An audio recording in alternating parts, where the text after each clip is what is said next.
Welcome back to another Drawing in the Dark. My name is Levi Smith. I draw and tattoo for a living. And today I'm going to be drawing a creepy snail. We're going to call this guy Snuggles. I didn't decide what I was going to call him until much later in the drawing, but since I'm recording all of this audio long after I've drawn the picture, I'm just going to do a little spoiler there for you. So as usual with a ballpoint pen and my Illo sketchbook here, I start off with just blocking out the concept here of this snail, working out the basic shapes and forms, and slowly building this guy up here into something that met my bizarre vision for this time around. I'm trying to do more weird and dark stuff and not as much pop culture or fan art type stuff, just because I like it more, I guess.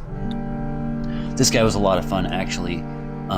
Just being able to mess around with odd shapes and textures and play around with anatomy concepts, kind of just dialing things up a bit and weirdness.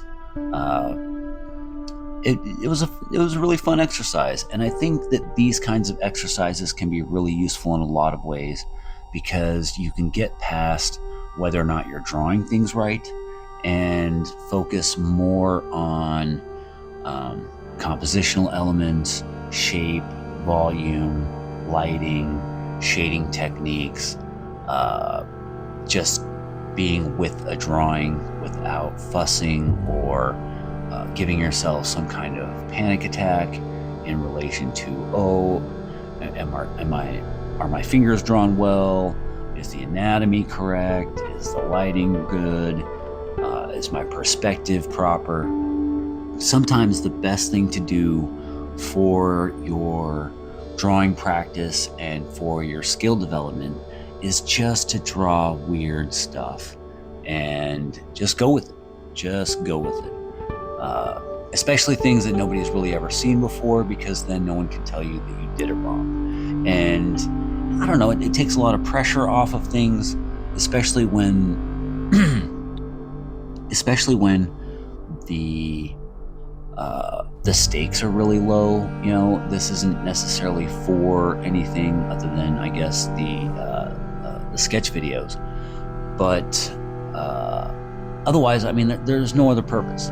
This isn't going to be some tattoo design. This isn't going on the cover of a comic book or anything. I'm not trying to produce a portfolio piece or anything like that. I'm really just kind of chasing the love of, making marks on paper and creating something that I recognize and am at least interested in or amused by. And honestly, this guy was really quite amusing. The amount of relief and artistic freedom, that room to breathe in the piece, by just being able to kind of scribble out and add stuff in and not worry too much about any kind of interpretation or necessarily how it's going to be received, I think opens the doors to a level of creativity that a lot of working artists tend to have to compartmentalize. Often enough for myself, when I'm working, say, like on a commission piece, it's really only the most early stages of general composition and choice of medium and approach that is where a lot of the creativity ends up being pushed to, where the rest of the process essentially becomes labor. And one of the reasons why I don't tend to get super excited by, say, hyperrealism, is because often enough, a lot of hyperrealism is not so much as a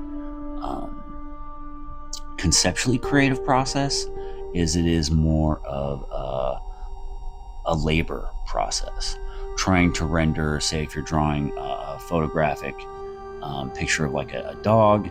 A lot of it is just getting the details right, using your skills dialed in towards accuracy. Really, it just ends up being a labor process of reproduction. And for me, it gets boring really fast. And of course, the end results are usually impressive, and it's definitely a display of a lot of artistic skills. But for me, I don't know, it just seems so important to have these regular intervals where I'm really just drawing something weird, and letting it kind of be crap in the way that, I'm not necessarily starting over if like, oh, I didn't like how this one part turned out, or that turned out to be a little bit more awkward than I expected, or now that I'm looking at this, I see a lot of compositional errors or lighting errors or volumetric errors or whatever. And this kind of thing, it doesn't matter. I'm just going to keep going. I'm just going to keep going through this thing. A big goal with these are the whole start to finish concept of scribbling down some forms, building it up, and then riding that ride until the end. Wherever it goes, whatever I end up with. And oftentimes, I'd say, to follow Sturgeon's law, that 90% of everything is crap. 90% of the stuff that I draw in this kind of methodology ends up being totally unusable in any kind of marketable or presentation kind of sense. But the 10% that I do end up getting out of it often ends up being some of my favorite work. And so in that, I am still kind of able to farm really interesting stuff, and often my favorite stuff, out of this process. There was, for a number of years ago, I did this project called a daily sketch. And so the idea was to draw something every day and then post it every day the same day, and day after day as long as I could. And I ended up going a few years altogether. I did end up taking a couple of breaks, got back into it. But the real bulk of it I did for, I think like almost 2 solid years. I was doing a daily sketch and then posting it online, particularly to Facebook and Instagram. And I would say 90% of those drawings are meh, but there was a 10% out of there, and being from such a large volume, I ended up with a good, I'd say 30, 40 drawings that I was really, really happy with, and then even ended up using those sketches and developing them up to more finished pieces that, I was able to pull from that and find things that really were, I think, flat out some of the best stuff that I've done, in my opinion, over the past, say, like 10 years. And I was doing the daily sketch, I think, originally around like 2016. It was probably around like the peak, the prime era of that sort of thing. And one of the things I especially learned in that process, for one thing, it was gruelingly difficult. Very kind of high stakes as far as my mind was, where it was, my whole day was wrecked if I didn't pull off my daily sketch in the beginning of the day. And then I also felt like I had to draw something that was cool and presentable, straight out the box, no real time for any warm-up, just sitting down cold, draw this thing, as quickly and as efficiently as I could. And then over time, they got longer. I had to do more restarts. Some days I would spend like 2-3 hours working on this daily sketch, doing restarts, not liking, the first 6 or 7 that I did. Ended up having in days that I needed more warm-up than other days, I would end up using that warm-up in this kind of like anxiety-inducing string of sketch failures before I would get to something that I felt I was comfortable in posting. and it would take longer and longer, and I would want the drawings to be better and better than the last ones. And it got to a point where I couldn't even do it anymore. It was just too much. Just thinking about having to do a daily sketch just spiked my anxiety. And I'm not typically an anxious person. And so even after taking breaks and coming back to it, it just all kind of almost like a post-traumatic stress response.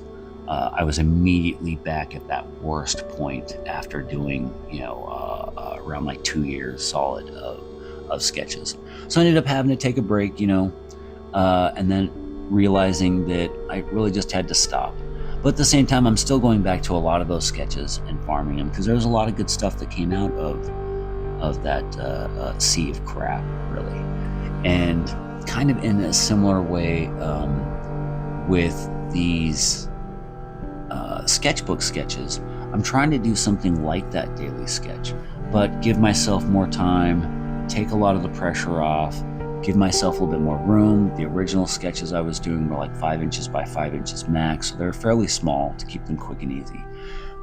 These ones are 8 inches by 8 inches, and sometimes these things will take me 6, 7, 8 hours to draw individually for some of these sketches. But now with this process, I'm really starting to embrace and enjoy on a lot deeper level than I had in the past. Just this concept of drawing without any major goals or stakes or need from the piece other than to finish it. That's the whole goal for this snail here. It wasn't to make it so that this thing could end up becoming a painting or a sticker or some marquee image or something like that. It really is just to start it and finish it, regardless of anything else about how it turns out. That's really the goal, and a big goal of the sketchbook itself. Because when I do these and record them, it's kind of hard to do any retakes. Once I get started on one of these, say with one of my previous sketches where I wasn't even recording the first process, the first stages of that drawing, and then so I didn't finish it because I wasn't able to say re-record any of that process. It's just flat out lost. And so recording the whole thing beginning to end for me, and that kind of documentation of what's happening in a piece like this, and the order of the process, how it develops and stuff. I think it's interesting for me to show, because I guess to a certain extent for me, I can rewatch it in a third person at least. So it's not like me drawing it, but I can watch me drawing it and it feels like somebody else is drawing it. And then I can look at the drawing and the process in a way that kind of helps me understand a little bit more what's going on and what I'm doing, and to learn from that. It's weird. I mean, it's, I guess these things get kind of meta on their own at this level of media production and access to all of this equipment and everything that we have nowadays to do this stuff, that I can just idly record a weird drawing that I have no other purpose for other than to kind of record it and then watch myself draw it again, in the context of I guess studying it the way that football players and other athletes would study videos of old games and their own performances and stuff. I don't know, there's just something that you can see on a different level from a different perspective when watching yourself do something outside the context of it being you. I can't remember what I was thinking when I was necessarily drawing this aspect or that aspect in the piece. And so I don't know, it's strange.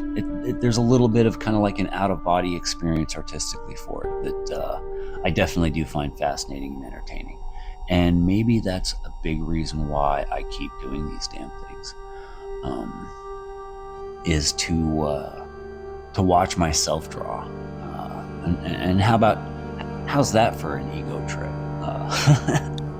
Not so much as doing these things as any kind of instructional process or tutorial process. I'm not telling you how to do any of this. But for me, it's definitely something that I can watch myself and get a lot out of. But anyway, I mean, that's pretty much it for today. This guy is what he is. It was a lot of fun to draw this thing, and I'll probably be drawing more weird shit like this for the next episode. So we'll see you there. Later.